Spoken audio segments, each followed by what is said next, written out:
یہاں آپ کو اپڈیٹ کریں گے، لاہور ہائی کورٹ نے 70 پی ٹی آئی کے کارکنوں کی نظر بندی معطل کر دی ہے۔ مزید جانتے ہیں ڈان نیوز کے نمائندے رانا بلال سے۔ جی رانا بلال، اپڈیٹ کیجیے گا اس حوالے سے۔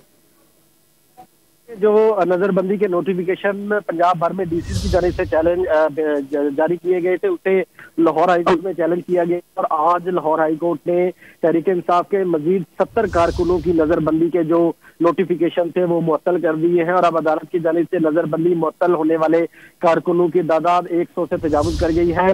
جسٹس انوار الحق پنو نے مختلف درخواستوں پر سماعت کی اور یہ نوٹیفیکیشن معطل کیے اور جو لوگ جیلوں میں بند ہیں ان کے رہا کرنے کے احکامات جاری کیے۔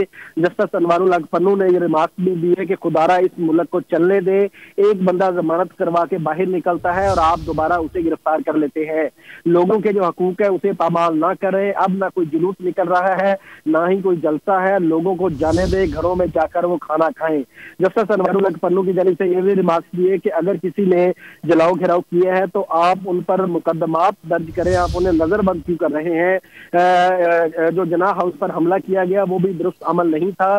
وکلا بھی اپنے کلائنٹس کو یہ بات بتائیں کہ آئندہ ایسے واقعات کا حصہ نہ بنے۔ تاہم عدالت نے مختلف درخواستوں پر ایک ہی نوعیت کی کارروائی کرتے ہوئے 70 تحریک انصاف کے کارکنوں کے جو نوٹیفیکیشن تھے نظر بندی کے وہ معطل کر دیے ہیں اور انہیں جیلوں سے رہا کرنے کے احکامات جاری کیے ہیں۔ بہت شکریہ رانا بلال اپڈیٹ کرنے کے لیے۔